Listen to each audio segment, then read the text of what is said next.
Hello, everybody. I hope you can hear us and see Hello. us okay. I'll move this camera a little bit.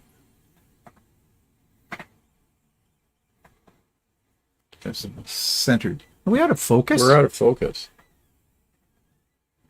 There we go. There we go. Autofocus must be on that camera.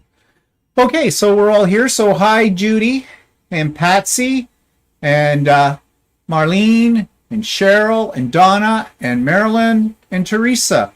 And happy Sunday afternoon from the sunny south. I don't know, what's it like today? We haven't been out. I guess it's sunny here. It's sunny here, but It's 13. 14 degrees. Well, that's not bad.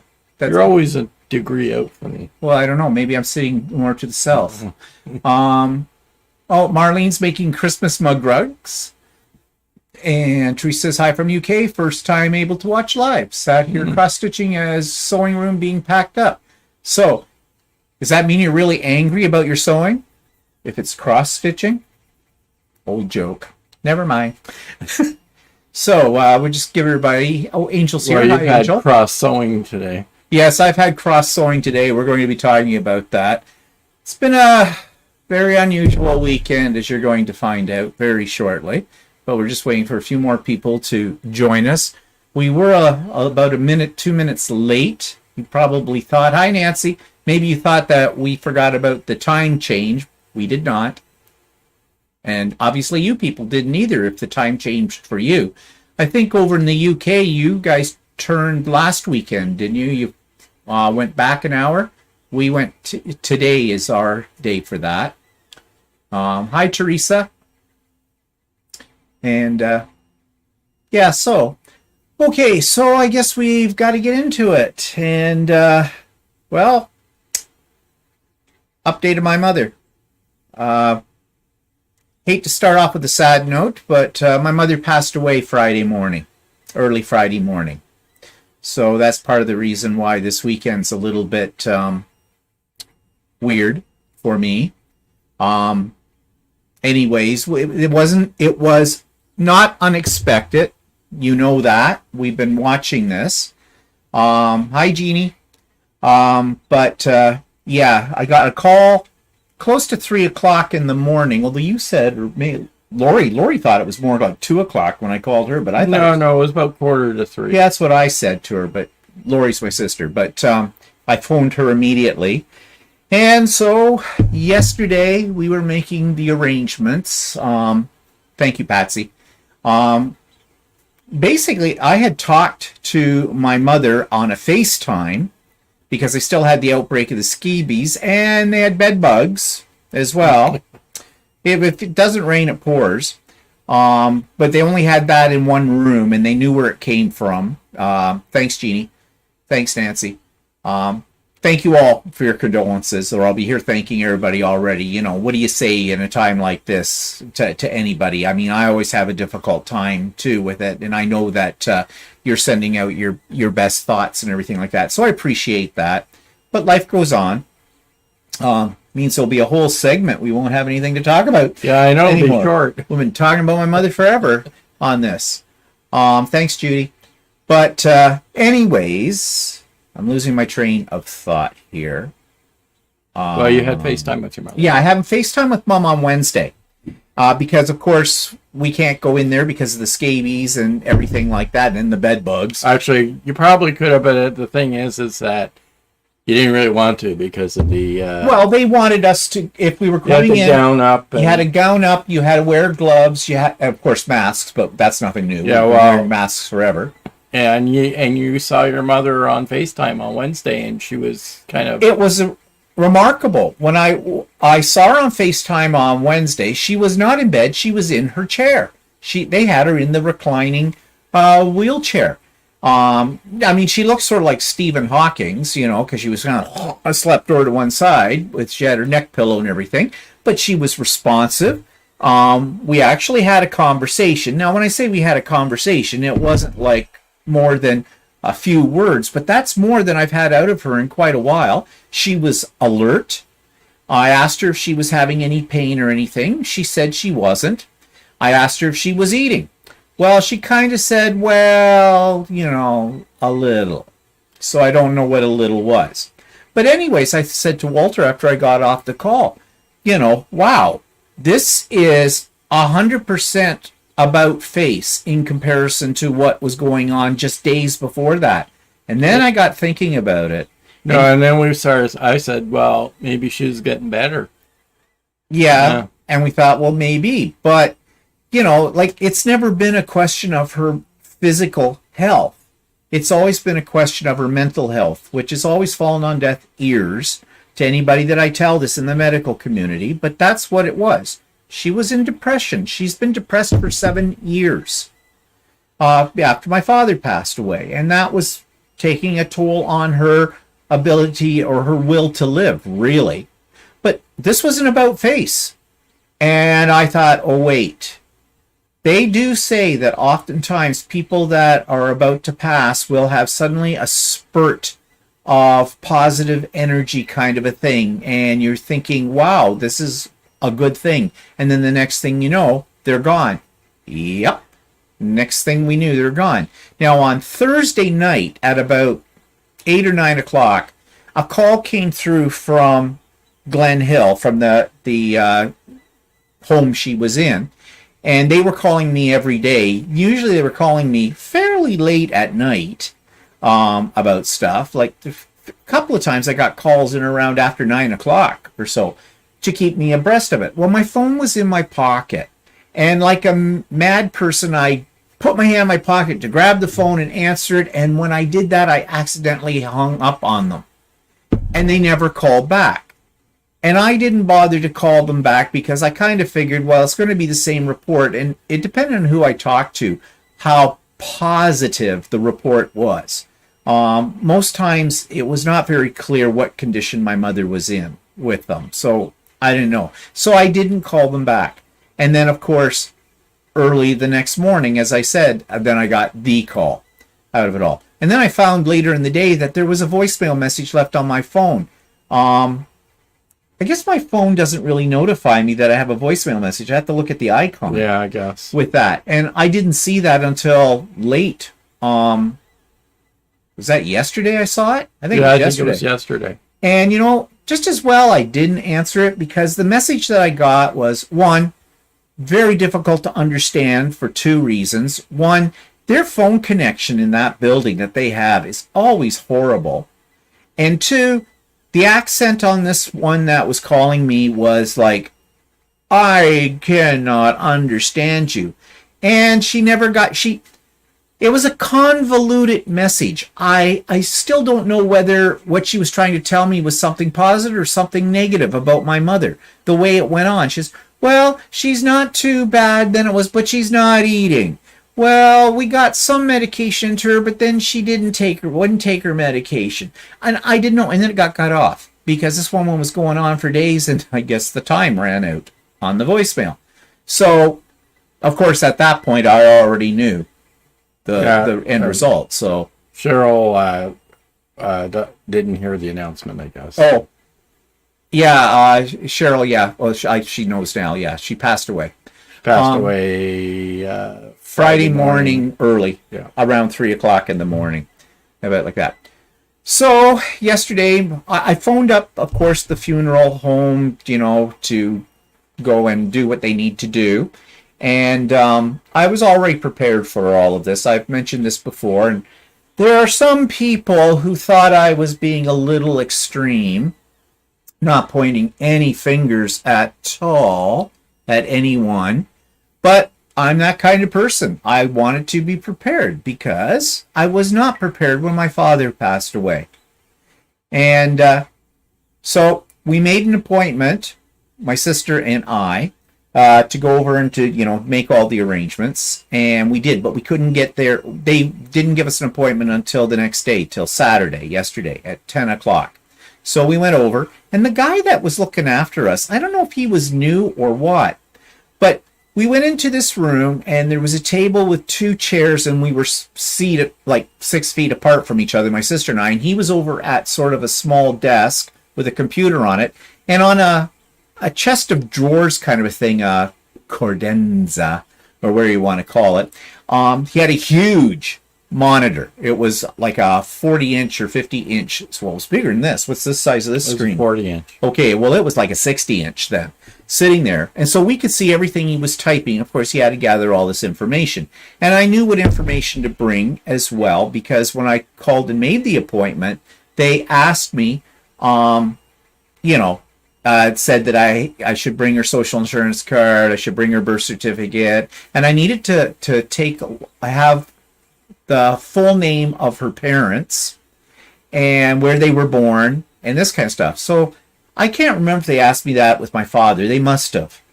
But anyways, so this guy's filling out the forms and stuff, and we can see it. He's filling it out. Well, he comes to my father. My father's there, and this was the same funeral home that 7 years ago that we had to look after my dad. And my dad's up there on the screen, and so he's asking me about my father's parents. And I'm thinking to myself, well, okay, they didn't say I would have to give that information, but I knew all the information anyway, so that wasn't a problem. And I gave him all that information, and he filled out some more things, and then he came over and he sat with us at the table. We're all wearing masks and everything. He asked us actually, was it okay? And I said, well, we've both been double vaxxed, and he said he had been too, so that was fine. To start, what we wanted and everything for this. But my sister said, just one question. Why is it you're asking questions about our father? That's the phone, and I'm just going to ignore it because it's probably someone trying to, sell me something. Or it could be something about there. We'll just ignore it. They'll call back. Anyways, that threw me off my track. My sister says, why are you asking all these questions about our father? I mean, he's deceased for 7 years. Shouldn't that be stuff about our mother? And the guy looked and says, oh, you're right. Now, I'm glad my sister was there and picked up on that, because I didn't pick up on it.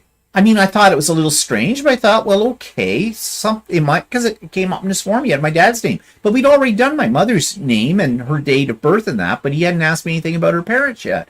And I guess in the moment, no matter how well prepared you are, your mind is on other things. So I didn't catch it, but my sister did, luckily. So he went back and he got the rest of the information he needed and that kind of thing. So that was good.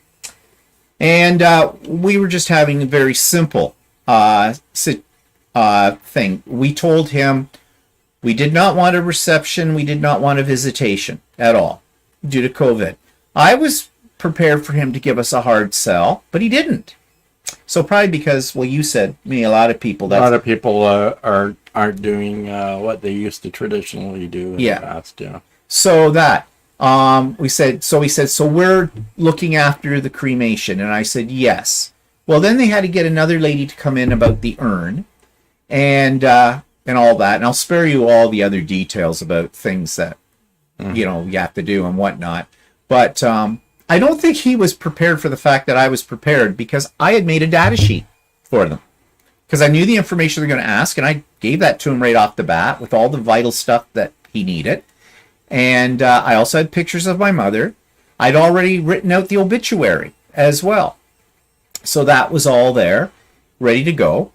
A lady came in. I guess they have subsidiaries. These funeral homes today are all owned by corporations. And this one's no different. So the lady who looks after the cemetery part came in so we could pick out the urn. That was pretty straightforward and everything, because, as I said, with my dad, we'd been through all of that. But I had to pay for that separate from the other funeral expenses, I guess, because of the way they do their bookkeeping. And that's fine. In this day and age, they all take Visa. And I had already come prepared to pay for everything and get it out of the way. So that was not a problem. Then he came back in and did the forms that have to go to the government and everything like that. And it was about an hour. We were out of there in about an hour. And everything was settled. So I have to go back on Wednesday at 4:30 in the afternoon for what they call the aftercare business. And that's where they'll give me the death certificates. And I'm assuming they will give me my mother as well in the jar. And then I have to phone the cemetery that my mother's going to be interned in, because my father is there too, but it's a family plot. My great grandfather I think over 100 years, it's been 100 years, bought a huge family plot in this cemetery in this small town that my family all basically come from. I was even born there as well. And make arrangements. We don't have a service. I bring the urn and down the hole it goes. They have that all prepared and everything for me. So, and I hope they do, because I ran into a problem with them 7 years ago. See, it's a private cemetery and it's run by volunteers, and there hadn't been anybody. Well, my uncle was, so it wasn't that many years ago that there was someone put in that family plot. But they seemed to be a little confused about it, and I said, no, this has been in the family for 100 years. It's all been prepaid, everything, and perpetual care of it and all that kind of stuff and whatnot. But I was going by what my father had told me before he passed away, that he says there's 2 spots left in the family plot. One's for him and one's for my mother. So, and they're the first ones in my family to actually be cremated. The others all had the more traditional kind of thing. So anyways, they did get it sorted out, and I hope I'm not going to run into a problem this time when I call them. But I'm not going to call them until I've got the urn, so that, and I want to get it done really quick. Before the snow falls, And this place is about an hour and a half away from us, so yeah, we'll go up and do what we need to do. I don't want my mother sitting around on my dining room table or anything for any length of time. Like my father, he sat for about a week. You should take a picture of the urn, or if you have something at the house later on. Yeah, I suppose. That's morbid. I don't know. These people who put urns on their mantelpiece for years, no, I don't want it. It is a pretty urn. I mean, when we picked it out, it's very feminine looking in the whole bit. Like, no one's going to see it. But, there it is. So, and then I have to go to the lawyer. Because my sister and I are both co-executors, which basically means I'm the executor because I do everything. And she doesn't probably want to do it. She doesn't. I already talked to her about it, because you said that maybe it would be a good idea when we see the lawyer just to have Lori remove herself from it, because then if there's any checks or anything, it won't have to have 2 signatures. I'll ask the lawyer about that. Yeah, you may not run into too much of a problem anyway, because you don't really have too much to do. Well, no. So No, we've done some preliminary stuff in anticipation when it came to my mother's finances and everything, because I have power of attorney and everything. But anyways, that'll be there. So I emailed my brother. Actually, I texted my brother to let him know what was going on, and I got my usual answer from my brother. Sad to hear. Thanks for letting me know. That's it. Well, that's as much involvement as he's had for years anyways. He lives in BC. So, there you are. I'm sure there'll be more involvement when it comes to settling the estate. But, because he'll want his share. So, but that's going to take a while to sort that all out. It's not huge, but, there it is. So, yeah, little strange, but not unexpected. And thank you all for your condolences and everything like that. And my sister, she's doing fine. We're really not broken up about this. I mean, sure. It's a big change in lifestyle. Yeah, like the one thing is, like, once I get all the paperwork and everything done, there is a huge weight off my shoulders that I've been living with for a long time. I don't have to worry anymore about what's happening at the nursing home with my mom. I don't have to worry that the phone is going to ring in the middle of the night because they're taking her to hospital or there's something else wrong with her. I mean, the last little while, the last couple of weeks, when I get up in the morning, I take my phone into the bathroom with me when I'm showering, and I'm trying to shower and get my bathroom stuff done very quickly because I'm afraid that phone is going to ring. So, and when the phone does ring, I just about jump out of my skin about it because I'm figuring this is the call, right? So I don't have to worry about that. Thanks, Andy. Yeah, that's okay, Fidel. I don't mind it. It's Actually, if it was me, I don't mind it at all Yeah, I don't. because I like my beer room temperature. it's Guinness anyways. They used to traditionally serve that room temperature, so it's okay. So anyways, yeah, that's what it's like. Again, thank you for your condolences and everything like that, but it is the circle of life kind of a deal. And as I said, I was expecting it, and yeah, I'm a little sad, but I want to choose to remember my mother the way my mother was at the height of her life, not the way she's been for the last 7 years, actually a little longer than 7 years with it. She's started to, well, both my parents went, like, since I've retired, that's all I've had to do. I've been retired now for almost 10 years, and my whole 10 years of my retirement, it's been Looking after your parents. looking after my parents. Yeah. My brother doesn't know what he missed out of it all. And I wasn't doing it alone. My sister was there too, as well. So, I mean, I don't want to forget about my sister in it because my sister's been great with it. So, yeah. So, that's that. Don't need to talk about that anymore. That means we'll have to find a new segment. We won't have anything to talk about my mother. And you people are probably happy about that. And I know you're happy about that in a very positive way, not in a, horrible way or anything. All right, let's move on. What are you working on? Oh, I got to think about that.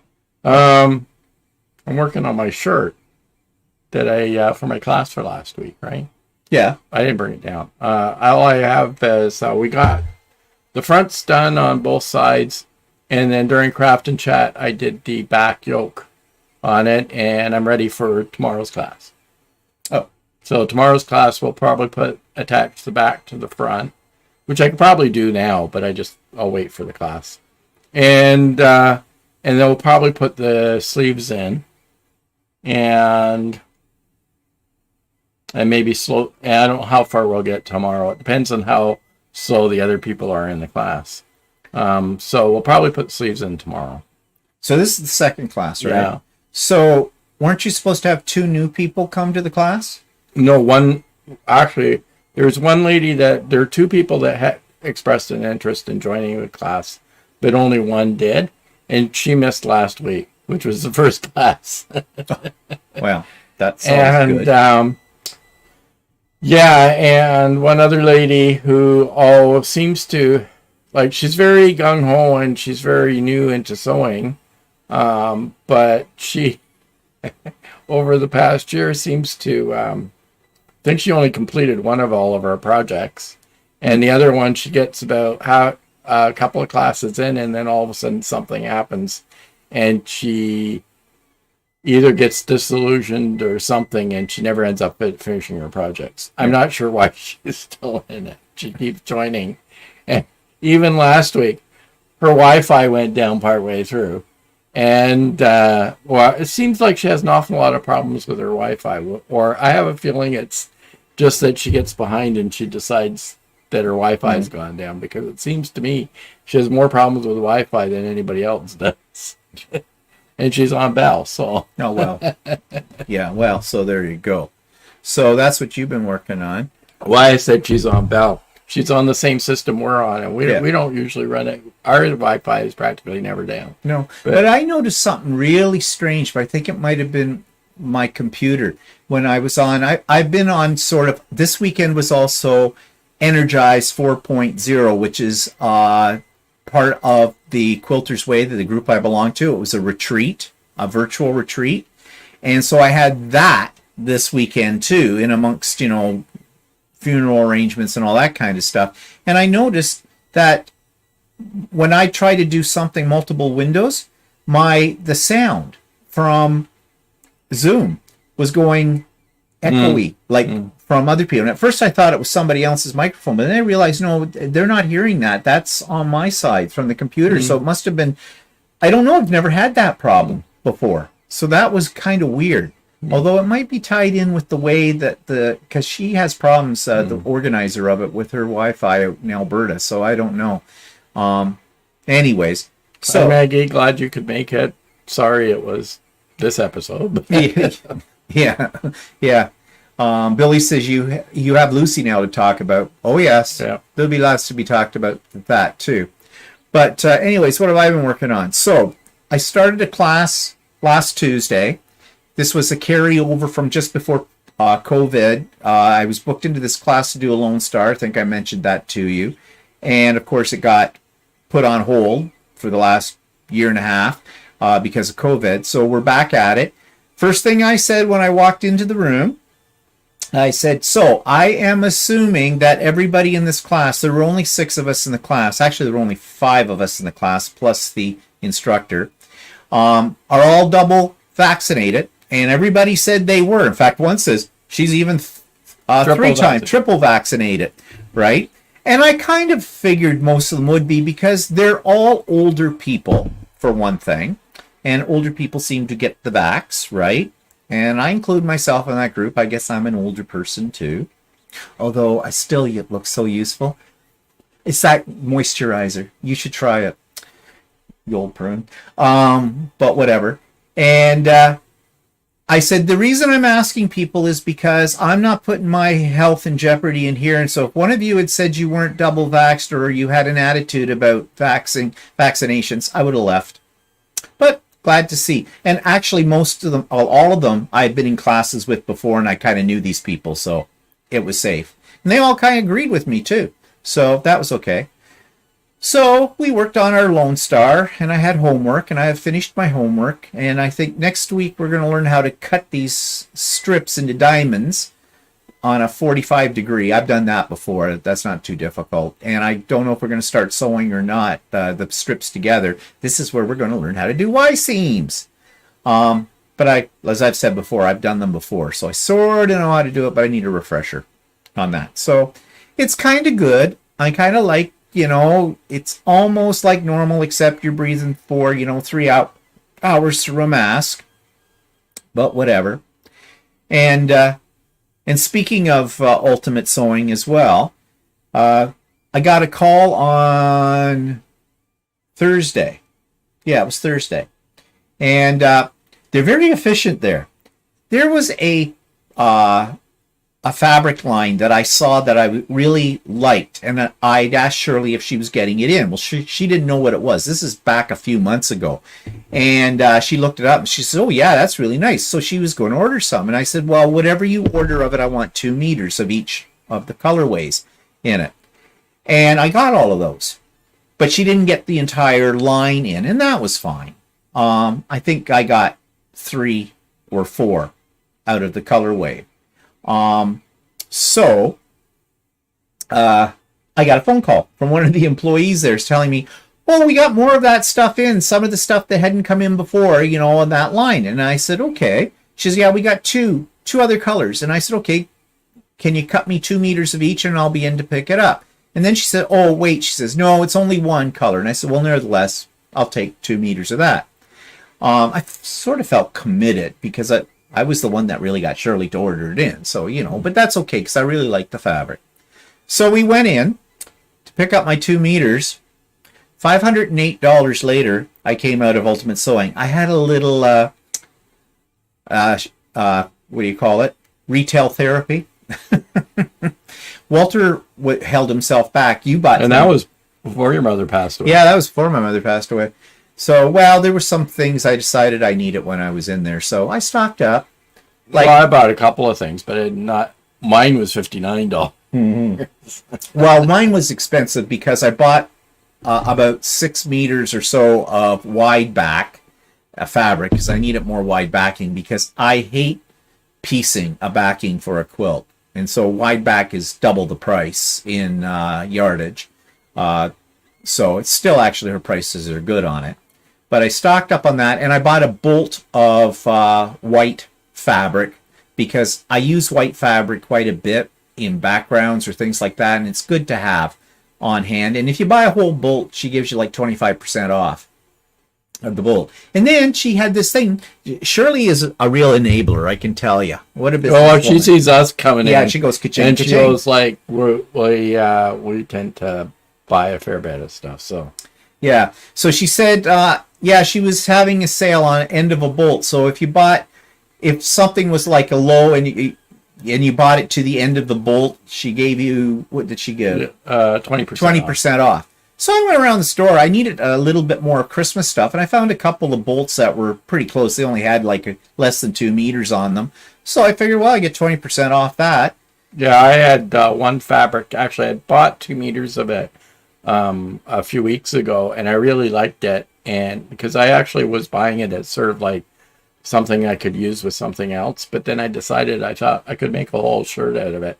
And I saw it there, and there wasn't much left on the bolt. And I said, okay, well, give me the rest of that. And there was only 2 meters left on the bolt. And so I got 20% off. Yeah. That. And considering your fabric prices are really good to begin with. On average, $15 a meter. Yeah, so 20% off. That's $3. So that's $12. That's $12 a meter. I mean, boy, in Canadian dollars, you can't beat that. So anyways, yeah, so bought that. I think I bought, there was some other fabric there I kind of liked, bought that. So yeah, $508 later. Yeah. Yeah, so mine was $59 and I got 5 meters of fabric, and that included our tax. So that's pretty good. Yeah, it was okay. So anyways, I'll be showing that haul on the Idiot Quilter, possibly on my vlog tomorrow as well. If you're interested. And I'm just looking here. Judy says, during the sewing day, I started a quilt called Buzzsaw. Well, I finished the top and it needs to be put on the long arm. Would not have happened without you. Thanks. Oh, okay. Did I inspire you to get on the long arm or what, Judy? No, it says she finished her top. So I think. So I think she was inspired to finish her top. Oh, well, I'm glad I'm an inspiration. It makes me happy. Cheryl says, wow, can't even blame grief on that purchase. No, I know. It was before that. It was anticipatory, maybe. I don't know. Well, you know, every now and then, I have a budget. I set aside so much money every month simply for that, for fabric. And when I don't spend the whole budget, it just adds up because I add to it every week a little bit of money. So, you know, it adds up very quickly. Well, and actually, it's easy to overspend over at Shirley's because of, once she enables you. Well, she's a neighbor. Did you see this? Did you see that? And the other thing, she doesn't get very far with me, though. Oh, she knows I'm a pushover. But I mean, it's easy to do because her prices are really good. So. Oh, Judy says it was my sewing day. Yeah. Well, I'm glad that was of help to you, Judy. That was great. So then I had some frustrating things. Well, first of all, a good thing. I'm going to show you a picture of it. I just finished the top. This week I hope to get it on to Lucy and get it quilted. I wanted a autumn quilt, so I realized I didn't really have one. And let's see here. I got to get the right screen. Oh, that's it. You're seeing us on us. That'll go. Where is it? Here. Here we go. This is it. Okay. This was a panel that I bought that had old locomotives on it. And there was also a pattern I bought to go with it, and all the fabrics were in that pattern, with the exception of one. There was one fabric I couldn't get, but I found a good substitute for it. And so I finished that one up. When did I finish that? On Friday. I guess I finished that. You know, I thought I'd keep myself busy, you know, after hearing about my mother. So I got the top finished. It's not a huge quilt. I think it's 65 inches square, something like that. So it's a good size throw. Now I've got to get it on to Lucy, as I said, and get it all quilted. But there was something about those, the panel. And actually, the panel is cut into 4 squares. So each one of those locomotives come from the panel, and you cut those out. And I think it turned out pretty good, actually. There was some problems with it. The border pieces. The pieces were not coming out exactly the size. Like those squares were supposed to come out, and I cut them. These were supposed to be 12 inches, each one of these inner squares. Well, they weren't. They came out, and I don't know why. Somehow, well, they did come out 12-inch, but when I was putting these other parts on, they were giving you the measurements as you went along and added each of the borders to it, and mine were out by 3/4 of an inch. So, less. than what they said they're supposed to be. So I just worked with that. And that was fine because you could. But when I came to the borders, these cornerstones, they weren't matching up with the seam on here because they were too long. But I fixed that. That was easy enough to fix. So I did. And yeah, that one will sit on the back of the couch where the Halloween one is right now. That's why I wanted one there. Because I kind of like the look of a quilt on that one couch upstairs. But I want something seasonal. And this will soon be replaced with the Christmas quilt. So I have to get it done. So anyways, that's one thing I created. Let me get out of that. Go back to us. Okay, there we are. So that's one thing. And okay, now the frustrating one. I decided, okay, first of all, back up. This weekend, I already said, was a quilting retreat through the Quilter's Way, a virtual one. And I like to have a project to work on. Well, everybody's working on stuff. But I had finished the fall quilt as far as the top was concerned. And I couldn't very well put it on Lucy because I don't have really cameras set up for Zoom in that room per se. And it's noisy. And, you know, you'd have to have your microphone muted all the time. And I wouldn't be able to hear what the people were saying at the same time. And you can't really quilt, I can't anyways, and watch a video at the same time. Listen, yes. Watch, no. So I decided to do an embroidery project. And I found this Hoop Sisters pattern. And I made placemats. And I showed those to you last week from it. And I told you I wasn't too impressed with this Hoop Sisters system for doing stuff, but I thought I'd give it another go and try using their designs, but in my way. So I thought I might make a little wall hanging. And I was basing upon something they had in that same set of files. Huh, it's not going to happen. I'll show you why. Okay, here's one of the blocks. Okay, this Christmas tree block. All right, not too bad, except that one, they have the little Christmas decorations. I don't know if you can see it very well, but are hanging right out in space. Now, maybe that's supposed to give it dimension or something, but I didn't like that look. And the other thing was, you can't tell because I did them in a light silver on top of this kind of white and silver fabric in the background, but there's snowflakes. Quite a few snowflakes, little ones, and quite a few jump stitches. And if you don't know what jump stitches are in embroidery, basically, it's when a design is finished and the needle goes to the next element it's going to do. Well, it doesn't cut the thread. It just carries the thread over to the next one. So you have to go in and manually cut the jump threads. And that's a pain in the butt. And not only do you have to do it on the front, but you have to do it on the back too. Although I didn't do it too much on the back because this was going to be buried in the layers of a quilt. Or at least that was my thought. So the other components to this were cornerstones. And you did 4 at a time. And you created this. But again, 1,001 jump stitches in this. And I think it looks kind of cheap. And not because of the fabric I picked, just the design of it. So that wasn't impressing me much. But I pressed on and did the flying geese. Now, you're supposed to make about 16 of these. Yeah, no. I had an unfortunate accident with the embroidery machine.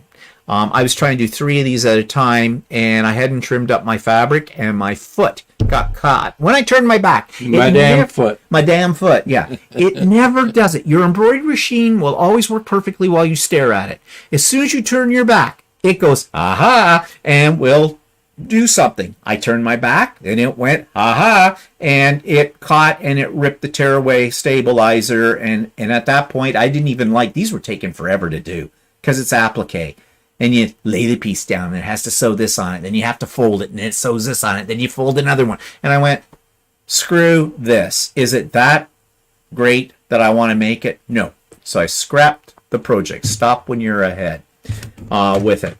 I'm a great believer in if it's not bringing you joy when you're quilting something or creating something, don't be afraid to just scrap it and go on to the next project. And so I did. So I'm working away on this embroidery thing. It's all set up behind me too. You can't see it. There's behind Walter. But anyways, I'm going to do another Christmas quilt with a panel, and I thought I would do some embroidered cornerstones. And I found these patterns on OESD, which is where I go to get my embroidery patterns, and I thought it would look really cute. Well, it is going to be fine.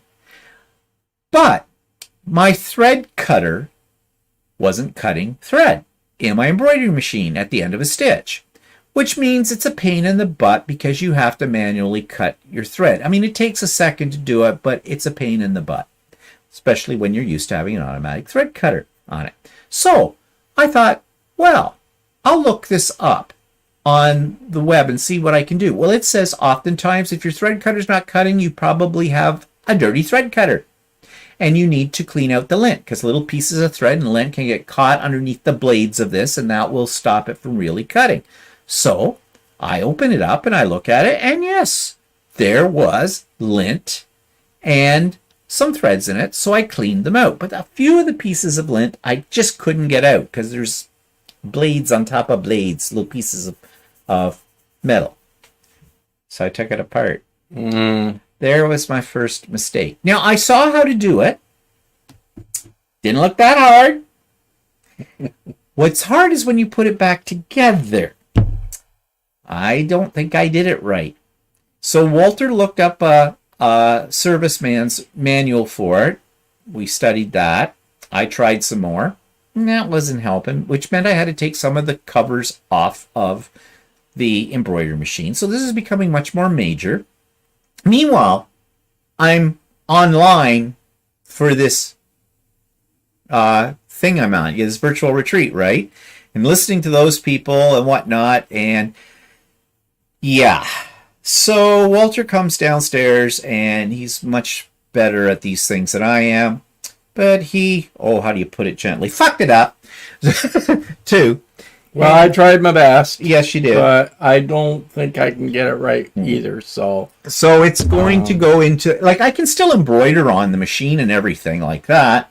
But I do want that fixed. So it's when I go into my class to Ultimate Sewing on Tuesday, I'm going to take my machine with me and get Roy, the technician, to fix it. And yeah. And I guess I'll have to admit to them that I did kind of take it apart. And, well, it's not warranty work anyway, so I wasn't even trying for that. But he'll probably just drop in a whole new unit because from what we have found about doing this thing.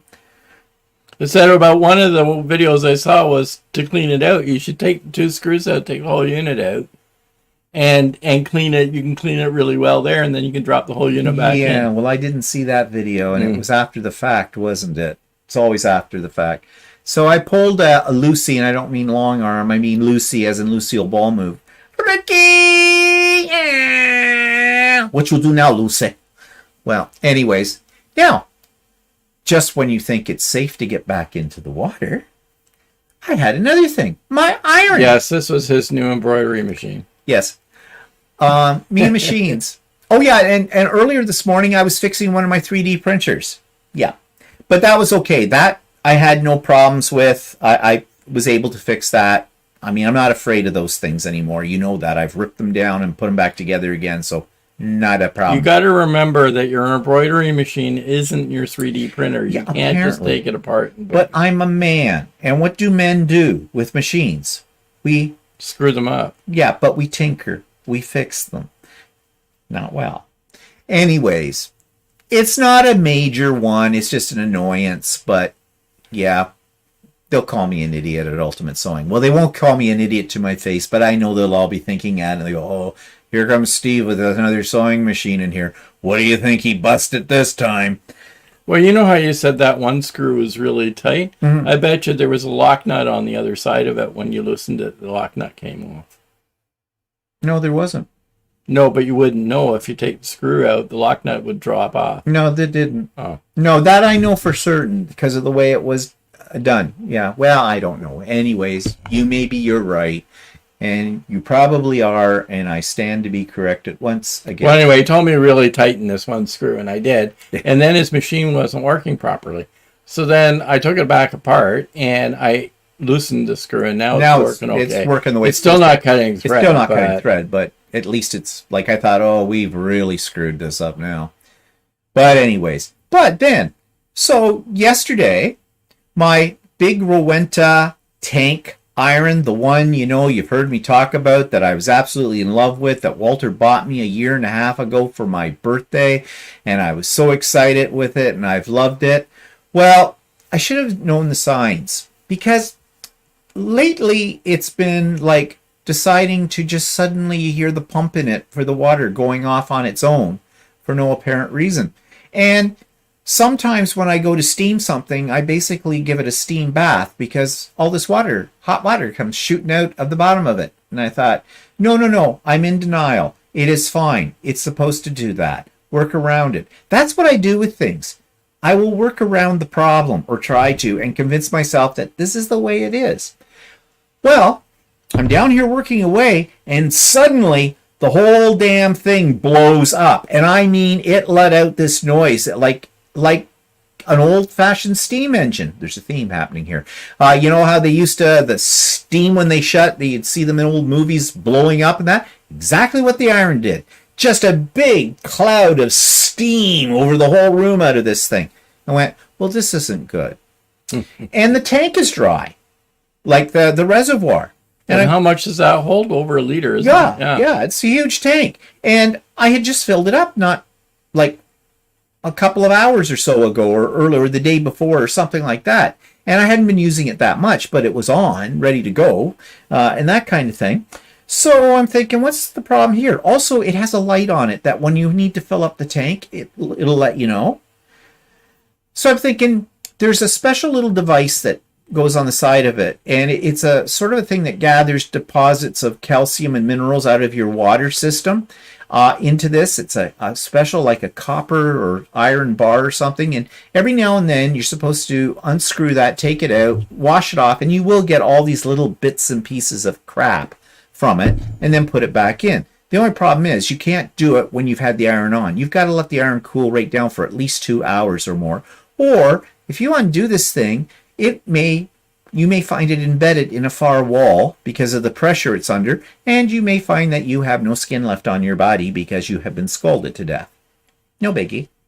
So I weighed it, I took it out, and yeah, there was crap there. Not a lot, but I cleaned it all up. I actually drained the iron too out of it. Water was still hot that was in it, and this was 2 hours later. So really, it's well insulated. So got that all in, filled up the reservoir the whole bit, set it on, and seemed to be okay for a while. Then I said to Walter, when we were working on the embroidery it started making machine, a noise again. Started doing its thing again, where it makes this loud noise as it's like perpetually pumping water into the system when you're not using it. And I went over to check it out, and there's a lot of water underneath it and on my table and dripping down. I don't know if it was because of the steam that it was coming out. It was like all condensation. But it was a fair amount of water. So you can imagine what kind of words were coming out of my mouth. I get very upset about these kind of things. So I said, screw it. And I unplugged it. It's sitting in the laundry room, and I brought out my old Alicio. Oh, which reminds me, it's still on. I'll turn it off. But doesn't it turn off after half an hour? Oh, yeah, it does, doesn't it? Yeah. Yeah. Whereas the Rowenta didn't. The one thing, though, about that old Alicio is the reason I replaced it, too, was it stopped steaming, and it's still not steaming properly. But I heard something interesting, and maybe some of you have heard this. Some of the people were saying on the retreat, they never put water in their irons because they have done that in the past and they've always had problems with them. So they said, no, don't do it. And then I've also heard that a lot of people have had problems with Rowentas, which, yeah, that was over 300 bloody bucks for that iron, which pisses me off. And it's not under warranty. Of course it's not under warranty because they have like a 1-year warranty. And I did write to Rowenta once about a little iron that I had with them. And I like the little iron. It's a travel iron. But the handle on it sort of busted. And I got no answer from them whatsoever. But that was cheap. It was only 30-some bucks on Amazon. And I replaced it. And I only use it when I go to classes and stuff like that. But now I may be on the hunt for a new iron. But I'm just now debating whether I should even bother buying a steam iron. Or... Because well, they're all steam irons now. Getting a dry iron's next to impossible. Well, anyways, so we'll see. Patsy says she doesn't steam either. No, for the same reasons, Patsy. You have problems with that. No, that's right. Nothing. It's all built-in obsolescence. And not only that, they may have had quality builds in the past, but they I don't think they have. Teresa says, calmly step back, lay down the tool. Dinah's jealous that you're spending time with Lucy. Yeah, probably. Our coffee pot had to be trashed because it was peeing all over. Oh, God. And Marilyn says, that's why I didn't buy a Rowenta this time. My old one lasted 10 years. Yeah, got an Olysio full size. Well, you see, I'm on my second Olysio. It's the one that pops up. Yeah. And that was my first major iron, and I bought it, and I think it cost me about $200, and I bought it at Ultimate Sewing, and it was great for a while, and then suddenly it wouldn't pop anymore. No, I thought you said that it did pop, but I thought it wasn't heating anymore. No, it stopped popping. Then it stopped heating. Yeah, both went. So I was pissed off at that, but then someone told me, that they had really good customer relations at Olysio, and write to them, and I did, and they sent me a brand new one. With it. But then I only had this one for about a year before I was having this problems with steam, and that's why I had my eyes on, a tank one, because then you don't have to fill it as often. But yeah, so much for that idea, right? I buy cheap ones so I don't feel bad buying new ones and never put water into it. Yeah, I've heard other people do the same thing, Judy. And I know something? I kind of scoffed at that idea, but now I think probably it's not a bad idea. Teresa says, I scored last week on the online auction, got 4 irons for approximately $5 each, some Sunbeam, a Black & Decker set. Dropped 3 off at the community center for my sewing class and kept the last one. Whoa, bargain. Yes, Teresa, that I would never borrow anything, and I don't. And you know why? I would be afraid that I'd touch it and I'd destroy it. And it's not because I abuse these things. It's just me. That runs in my family. My father used to say, if there's a lemon out there to be had, Bland's will find it. Every time. Dude, the kid that I used to hang around with when I was a kid, he would break everything around his parents' house. And what he would do is he would fix it just enough so that when his dad touched it, it would break. Yeah. He broke a lawn chair with wheels on it. So he put the wheels back on just enough so that it's the first time his dad sat on it. Well, that reminds me of a guy I used to work with when I was a summer student. He was an asshole, though, so we purposely loosened every bolt in his chair because he always leaned way back with his feet up on the desk. Oh, yeah. And it disintegrated underneath him. That was a good summer. Had a lot of fun then. Patsy says I stopped steaming after my Panasonic cordless got mold or something. No black. Not sure that. And Marilyn says I bought this chai steam iron, so much steam that it causes smoke to go off. Not that it will likely last as cheap. Jeez. Something black all over my quilt. Oh, okay. Uh-oh. Yeah, I've heard of that. And I don't know what does it. Some people say that if you're using tap water and it's very hard water, you can get that's mineral deposits. But then a lot of these new irons tell you not to use distilled water. They tell you to use tap water. Well, just a warning on the Olysio. I've used it a few times, and if you press the steam button, sometimes it shoots white kernels out. Okay. Because I think it's the calcium in the water. Walmart it is for a $10 iron. No. Yeah, Janice said she had problems too when she put water in them. Good thing Walter doesn't come with bolts. Yeah, like Frankenstein. But, yeah, now this reminded me of something else, too, and I forgot what it was on the line of things that blow up on us. Now I can't remember. Well, whatever it was. So, yeah, it's been an interesting weekend on many levels and for many reasons. Yeah, so we had, here's, so, there's a couple of you on here that were on Craft and Chat. Where's Jeannie? She's on here. We had Craft and Chat on Wednesday. You know, I always have that on the first Wednesday of every month and everything. And it's a Zoom thing. And I have never had a hacker. Well, one, I have a waiting room, right? To avoid that. My policy used to be, and it was, I have to strengthen it now, I didn't let anybody in if I didn't recognize their name.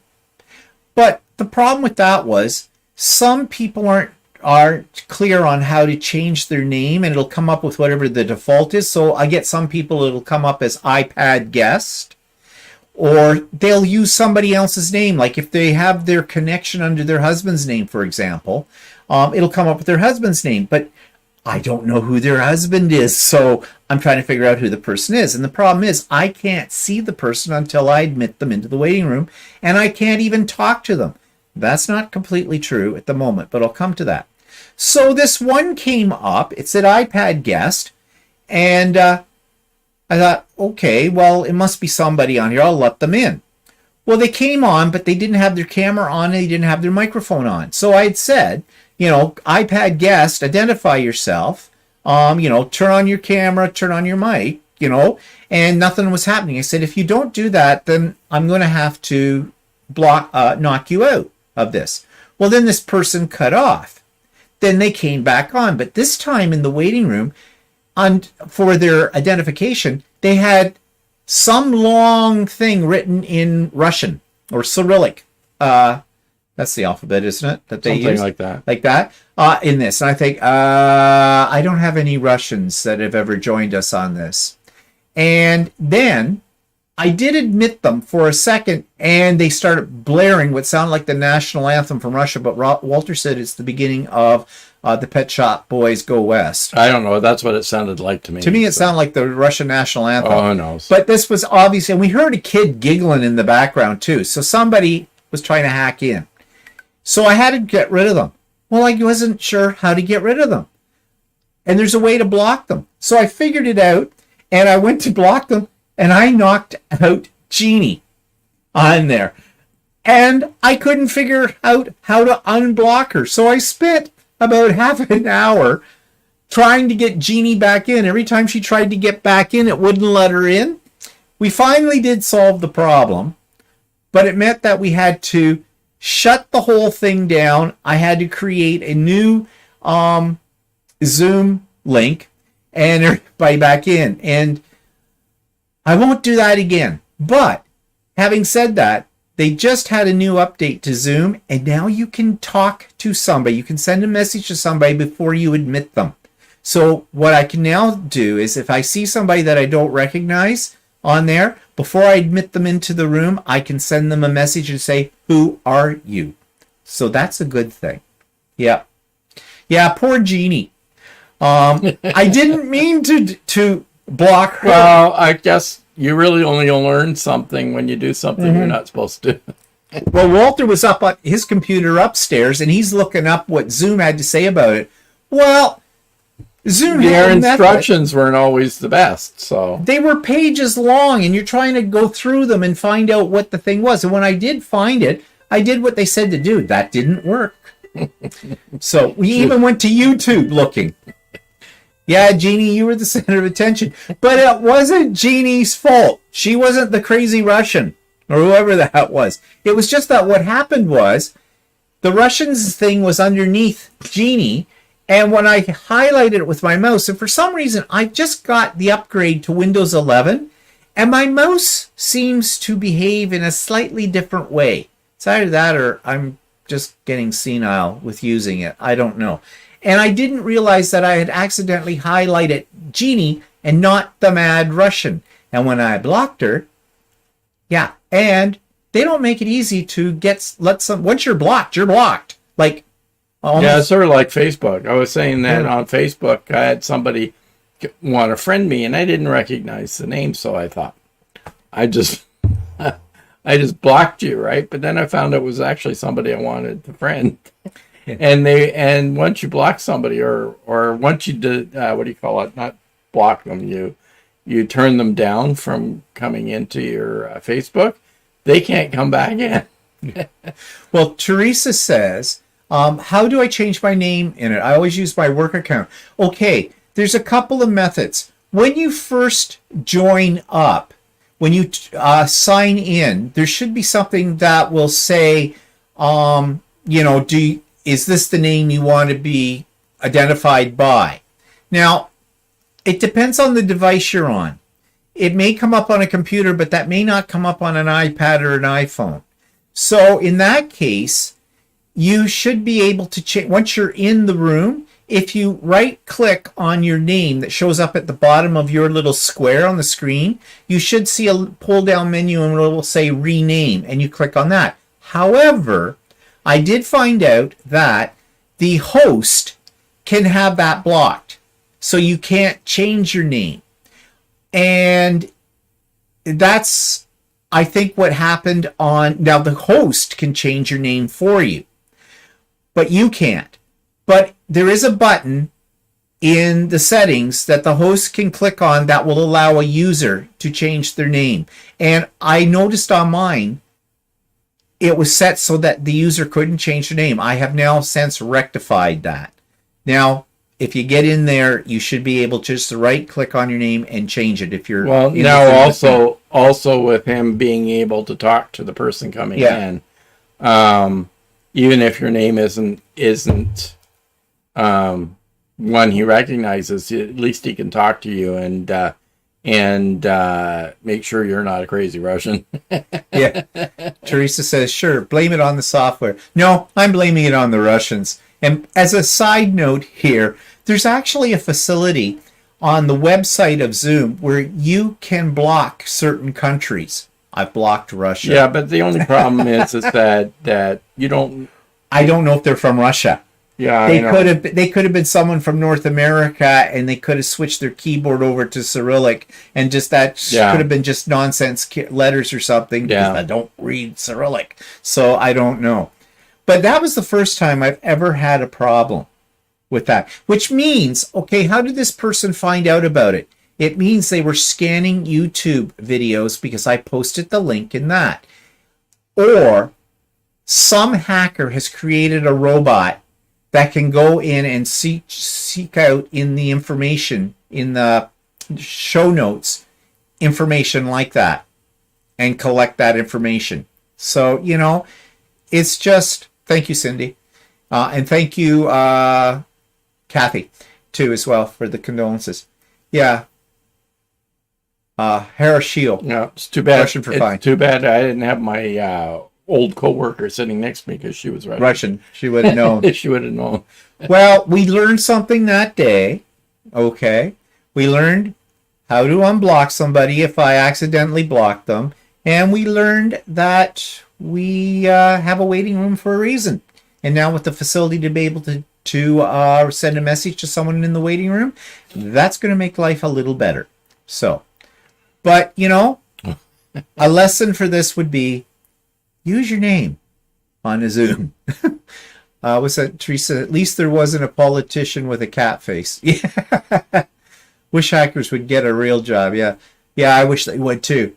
Marilyn says, I recently saw something that hackers are cloning people's YouTube videos with a new fake channel. Oh, yeah, that's been going on for a while. Yeah, actually, that happened to me on Facebook. Somebody cloned my Facebook page and had my face on it. And because I had all my friends listed, they picked up on all my friends, and they were trying to scam my friends. So I've since changed my Facebook page so that my friends aren't visible. So if somebody tries to do that, they can't get anywhere. So yeah, I've done that too. Yeah, really. I mean, we've got to be more and more careful all the time. Every time you turn around, there's somebody trying to scam you into something. These people have no lives, really. They want to bring havoc and chaos into other people's lives. It's like those scammers who call you about duct cleaning. And, I get now, I was trying to block them, but they have random generators for the information and for their, where it's calling from and the whole bit. So you can't.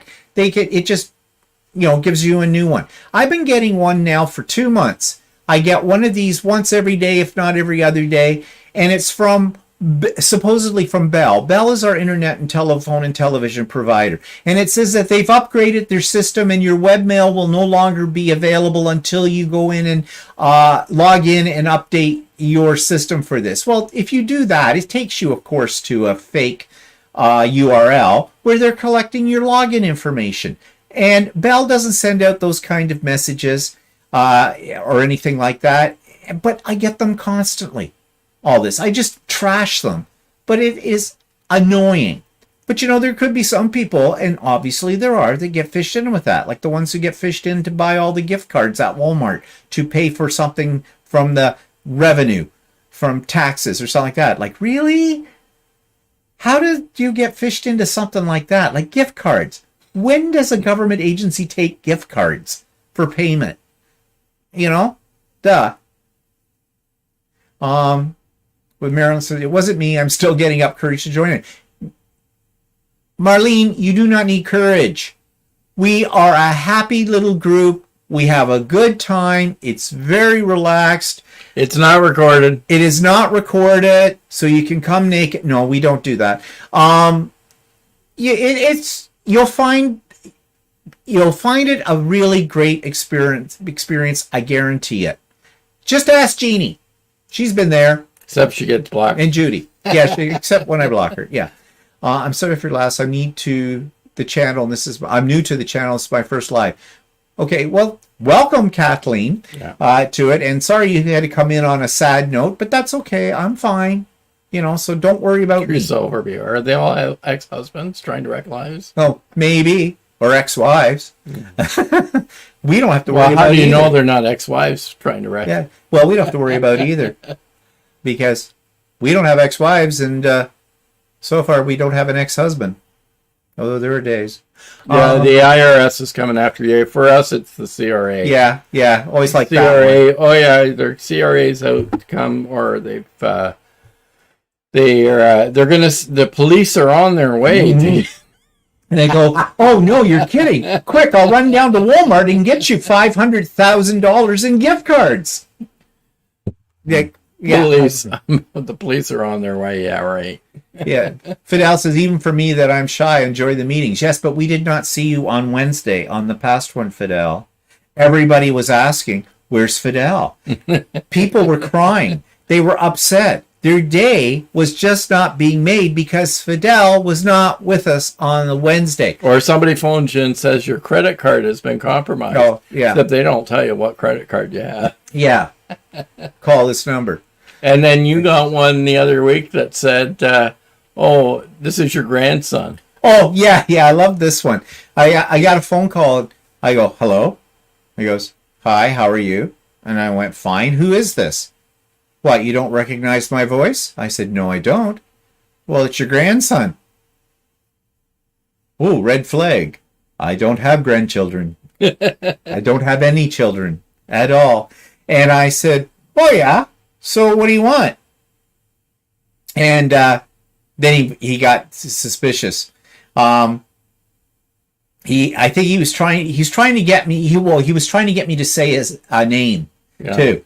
And I said, well, you know who I am. No, I don't. And then he hung up. So he knew the gig was up. No, he says, yeah, you're my grandson. Yeah. And I said, well, no, bye-bye. But anyways, he hung up before I hung up on him. I was going to play him, but because I was kind of in that mood. But anyways, well, that's okay, Teresa. Some people do work. Yeah, I realize that. The CRA really wants me too. They have to get in line behind Netflix and Amazon, though. Yeah. Fidel was busy. That's not an excuse. That is not an excuse, Fidel. No, we're all busy. No. Next month. We're holding you to it. Was it good busy or bad busy? Yeah, busy. Yeah. Yeah. We're just kidding you, Fidel. Well, we did miss you. Yeah. So, anyways, if anything, the comedy with this Mad Russian was worth the price of admission. I stopped buying expensive iron, Cheryl says. Bought a $30 Sunbeam from Costco and heavy duty iron from Amazon for $40. And yeah, I'm thinking that's the route to go because they're disposable. Burns up, buy another one. Whatever. I'm really seriously considering that. They hang up after 30 seconds of a voicemail. Yeah, I know. I don't know. These people need to get lives. You know, Well, they must be making something, otherwise they wouldn't be doing it, right? So I think some of them are just nasty types that they're trying to see how far they can get into screwing up your life. people trying to make money quick. For Yeah. Well, they're thieves. Yeah, they're They're thieves. criminals. And I wish you. And in this day and age, the problem is I feel bad for the people that they like. In some ways, I feel bad for the people they suck in, but then there's people that they suck in, and they're very obvious stupid things. And it's not necessarily that those people that get sucked in are stupid or not aware. It depends, because I can tell you something. A few years ago, I got a call, and it was the same as like this one I just mentioned. It was a young guy on the other end of the line, or young man or male, whatever, and he says, "Hi, how are you?" And I said, "Fine." And I said, "Who is this?" And he says, "Well, it's your nephew." Well, I do have a nephew. And I said, "Yeah, okay." Oh, but I made the mistake. I turned around and gave him a name. I said, "Harrison?" Because that's my nephew's name. He goes, "Yeah." I said, "Harrison, well, how are you?" Now, Harrison lives in BC with his parents. That's my brother's son. And I'm thinking, what's wrong? What's happened? Like, what happens? You get a phone call from a relative, and you always think something's happened. He goes, "Well, I need a favor." And I said, "Well, what?" He says, "Well, I was out. I was at a party, and I had a little bit too much to drink, and I know it was wrong. I shouldn't have done it, but I was driving home, and the cops pulled me over, and I'm at the cop store. I'm in jail right now, and I need they won't let me out until someone posts bail." And I said, "Well, what about your father?" "Well, I don't want my father to know." Now, the thing was, at that point in time, it sounded reasonable to me, because I thought that there was a bit of a problem between my nephew and his father, because a little time before that, they actually had been out here, and he had told us he wanted to change universities. And he was going to university in BC, he wanted to go to Calgary, and his parents didn't want him to go. And we're telling him he wasn't going to Calgary to university, and this kind of stuff. And also, we did sort of suspect that possibly my nephew might be gay, and he wasn't out or anything like that. And, well, I was starting to project my emotional feelings on that whole situation. And in my own mind, I was creating a scenario that sounded reasonable at the time to me. So I was being sucked in. And I said, "Well, how much money do you need?" And he says, "Well, I need $1,000 to get out." Now, I'm thinking, how do I get the money to him and the whole bit? I'm being sucked right in. My logical brain was not thinking straight. It was my emotional brain. And he said, well, he had a lawyer or something, and he would call me to tell me how to transfer the money and all that. So, and he'd call me in a couple of minutes. So I hung up for him. I'm telling Walter this. Well, Walter, though, did not have the emotional brain, because Walter trusts nobody on the face of this planet. He doesn't even trust his own mother, who's dead. But anyways, he's just, the Dutch are like that. They trust nobody. And he says, "No." He says, "Don't be doing that." And I forget the conversation. Well, then my logical brain did click in, and I went, "Oh, wait, you're right. Like, why would ask the guy what you ended up asking him? I asked the lawyer. The lawyer called. It was another guy, right? Yeah, he was representing my nephew. He didn't say his name. And I said, "Okay, that's great, fine. Yeah, I've got the money here. You can tell me how to transfer it." But I said to him, "But first of all, I need some identification. Can you tell me my nephew's full name? First name, last name, and middle name." No, and he hung up, and that was the end of that.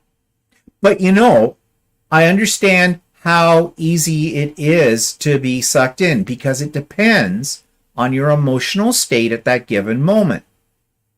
And these ones with the CRA and everything, although they want gift cards for you to pay in, and the cops are coming to get you, your logical brain would say, "Wait, I wouldn't be paying for tax monies, overdue tax money, with gift cards." But that's not what kicks in. What kicks in is they're playing on the fact that maybe you have done something a little screwy with your I taxes. know, like, I mean, lots of people, when they fill in their tax form, don't necessarily tell all the truth, or they don't always necessarily, or they may try and deduct some things that you really aren't supposed to deduct or whatever. So there's a little bit of guilt in there, right? So CRA calls and says, you've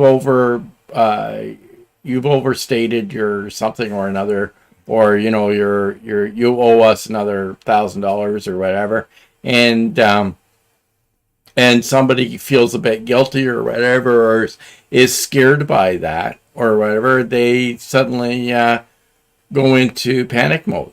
Yeah. And so then you're not thinking with your real mind. No, you're thinking with your emotional mind. And so I do understand how that can happen. And the best thing is just to hang up on them. Because if it's something that is serious, they will call back and they will legitimize it in the whole bit. But even if you get a call from these types of scammers, first thing you should ask is, what's your employee number? Where are you calling from? Where is that located? You should and they should have your personal information. Like CRA should have your social here in Canada, your social security number. In the States, your social, or ours is social. Is ours social security or is it the States? What do we call social it? Insurance? Social insurance number for us. Social security for the States. They should be able to tell you what that is. If they hesitate, if they don't give that to you, or they give you some kind of line of bullshit, hang up on them. Like this happened to me in around 1994. 1993, my dad passed away, and in part of Canadian Canada pension plan, you get a death benefit, from when somebody passes away, and it's about $3,000. At that point in time, it was about $3,000. Now it's $2,500, isn't it? Yeah, or whatever. Anyway, so my mother got $3,000. I was looking after her finances, and this is how brazen these people are. They phoned my mother up. I must have gotten my mother's name or something, assuming that she had gotten the death benefit, and said, "Oh, they made a mistake giving her the death benefit. She has to pay some of it back." Well, my mother said, "Well, I don't do the finances. My son does, and gives them my phone number, which is my work number, right?" And they phoned me up at work,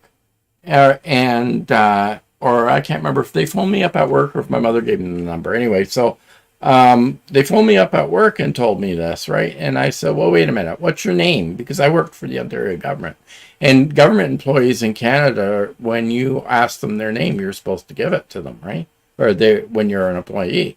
And they said, "Well, no, I can't give you my name or phone number because it's private. We're the government or whatever." And I said, "Pardon me, but I work for the government. If somebody asks me for my name and phone number, I'm supposed to give it, right?" So I said, "Well, I don't like that." I said, if this is legitimate," I said, "you'll have to send me official government documentation for what we have to pay back. And I won't accept this call unless you actually send me the documentation." Well, they never sent us the documentation for it. So it was a scam. Yeah. But somebody said up here, Patsy says they really suck in the elderly, scare them to death. Yeah, that's the thing. And that's where I think that they get a lot of people. I think they get the elderly, kind of a thing. And that's just not right. Oh, Teresa's Dutch. Yeah. And Teresa's like, they say, "Oh yeah, your visa's been compromised." Yeah. But they don't tell you, like, whether you have a TD visa or whether you have a CIBC visa or whether you have any kind of bank visa. Well, they also don't common visa. And they also don't have your number. Yeah, they don't have your number, and they would have that, and they should be able to give you that numbers, because they want you to give them the number of the card, and they want them to give you the name that's on the card and that CVE, whatever they call it, on the back of the card, and all that stuff, and then they've got all the information and they go shopping. Yeah. And I had one earlier last year when I ordered something from Apple, and it was delivered in a couple of days before I got delivery. I got a fake UPS thing that said, "Oh, you're going to get your package delivered in a couple of days. We require a fee of $3.15. Otherwise, the package won't be delivered." Well, Apple never charges any extra for delivery for values over a certain amount. And I thought, well, this is strange. So I looked at it was a text message I received. And I looked at the text message, and it was really bizarre because it was asking for my Visa number. It was asking for my my birth date, which is really bizarre. And it was asking me for, like the Visa number and the CDC number at the back and all the other stuff. And I looked at it, and this right away, this is a scam. And I figured, well, okay, if Apple doesn't deliver it for $3.15, gonna bother, right? Or they'll UPS will bill me afterwards, right? And it turned out it was a scam. And the reason was somebody said, well, how did they get my phone number? And when my package did arrive, my name, my address was on the outside of the package, but also my cell phone number. Mm. So somewhere between where it was ordered in Apple and through the delivery chain through UPS, they picked up the phone number and name from somewhere. Yeah. Well, that's a problem. Apple shouldn't be putting that on the No, packages. but I can understand why they do it, because they might put the phone number on there if the package can't be delivered when somebody's home. Yeah. Then they might contact you by phone to say, well, is there a better time we can deliver the package or something? Yeah, there should be another way for them to have that then and not put it on that. But you're talking about that. Yesterday, I got an email from DHL or whatever, that other thing, saying the same thing, that to deliver it. I wasn't getting any packages, and I knew that. And I know that's a scam anyway, so I won't do it. Because a legitimate company, if they can't deliver it to you, they contact you. They usually leave a note on your door, an official note, or you will get a message saying that we tried to deliver this to your address, and they'll give you a number to call to make other arrangements. But they don't ask you for any kind of personal information for that kind of thing. Teresa Overberry. We were talking about Teresa De Jong. Yeah, she's Dutch. She's Dutch, yeah. A lot of Teresa's on here. Okay, from now on, like I used to tell the kids at school, all right, there's too many of you with the same name. You are now Glad Ass Happy Bum, and you're going to be Matilda. And that's what I refer to you as. I'm just looking here at what people are saying. Well, Andy says, once someone told me the government was coming after me, and I told them, good luck finding me in Chicago. And yeah, Fidel, that's right. Also, never click on any link by email. Don't ever open anything that is an attachment from somebody you do not know at all, because that can create a virus, especially if you see something that ends in zip, because that's a compressed file, or exe, an executive file. I mean, if someone's sending you attachment, 9 times out of 10, your attachment's either going to be a Word document or PDF file or a JPEG. Well, or unless you order something like an embroidery file and you know you're getting it. Oh, well, that's, file, right? yeah. So, yeah. But if you see an exec file or a zip file, unless you know the person and you've already talked to them about it, that's how they're going to send it to you, do not open it. Yeah. And make sure you have a really good virus protector on it. Actually, our niece, Walter's niece, Karen, we don't think she has a virus protector on her computer. Yeah, she was saying that her credit card had been compromised several times last year and stuff like that. And I asked her if she was using secure payment when she was ordering stuff online. And her response is, well, I use my iPad when I order stuff. And I'm going, well, that's not secure necessarily, because iPads are not necessarily prone to viruses, but it is possible to get a virus on your iPad or a phone. Yeah. And the other thing is, it's not technically tend not to get them that much, but you can. And the other thing is with that is that I said to her, when I buy stuff online, if I have the option to use PayPal, I will use it. And they have 2-factor authorization to get into PayPal. So yeah, I always use PayPal with it as well. 2-factor identification. Yeah. But the thing too is when you're what was I going to say? I swear I have Alzheimer's. Beginning of it. You're correct, Andy. Yeah, you move your cursor over the sender's name to see what the actual address is. Yeah, that's right. About virus protectors, okay? A lot of people don't want to spend the money on a virus protector, like, because a lot of them are subscription. I say no. It's worth the investment, because the freebies don't do anything for you, okay? They don't protect you against anything. And buy a reliable one. I use AVG, and I've been using AVG for years now, and I like it. It costs me about, I think, $80 a year. Or do I get a 2-year for that? I don't know. It isn't expensive, but it's not cheap either. But it's worth every cent. I can tell you that. I used to use Norton Utilities. Oh, God, no. Norton Utilities, forget it. It was expensive, and it really wasn't worth it. It wasn't bad when they first came out with it, but over time, they just did not. They were trying to get more money out of you. AVG actually tries to get a little bit more money out of you because they've got their add-ons that you can buy. I don't buy them because I'm not interested in protection on a VPN or something like that, because I don't have a VPN, for one thing.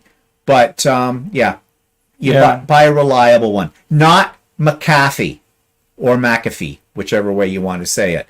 That one's been around for 100 years. It's a piece of shit. That's interesting, Cheryl. I've never had a problem with PayPal. I'm very careful with it. I use a two-factor authentication. Yeah, I've been using PayPal for years. And I always check my credit card more. I don't wait for my credit card bills to come to me. I always check my credit card on a very regular basis online to make sure I don't have any hacks. The last time I got compromised was I accidentally used a site that I normally pay on PayPal, and I accidentally actually put in my credit card number, which was a big mistake, because like 2 minutes after I did that, or 10 minutes after I did that, I suddenly got a bad transaction on it. Well, you have to stay off the porn sites. Yeah, I know. Really. No, we've never had a problem with PayPal at all. And the other thing too is I have my credit cards set up so that as soon as a transaction is made, it sends me an email and lets me know that a transaction has been made. So if I see something comes up that, because I've been compromised before too over the years as well. If I see something come up on my credit card that was not me who made it, well, then I'm right on the blower to, Visa or MasterCard and canceling the card. And now there's apps for your phone where you can, or online, and you can set up on your computer so you can freeze your card yourself instantly. Suck in air. Usually that's a good thing. I'm just looking back here. Teresa says, my son is my personal computer geek, so I just hand him my laptop when he starts going on about virus protection. My eyes just glaze over. And Andy uses web root and have been very happy. I haven't heard of that one. Donna's never had a problem with PayPal. Cheryl says, I use PayPal too, and I get notified every time I use my card in PayPal. Yeah, so do I. However, I just bought a Mac. Flu shots are in. I just bought a Mac last December, and I decided to, even though it's probably overkill, I decided to put a virus protection on it too. Yeah. And TD, me too. I went from Google to DuckDuckGo for my search engine. Love PayPal. Never heard of DuckDuckGo. If I had a PC, I would use Virus Protector, but I never have yet on a Mac in 20 years, but do not want to jinx myself. Yeah. My credit card, Fidel says, offers temporary numbers for extra security. Yeah. There's, two-level authentication is a good thing. It's a little annoying at times, but, in the long run, it's a good thing. So anyways, that's our time today, everybody. So interesting conversation. Again, thank you for the condolences and things like that. And I appreciate it. And yeah, I think that's it. So off we will go. Check out my vlog this week. You'll probably hear a few things I talked about here on those again. Idiot Quilter and So Chatty at the end of the week. Don't know what we'll do end of next week, but we'll find something, I am sure. So everybody have a really great week, and we'll see you next week, if not before. Bye for now. Bye.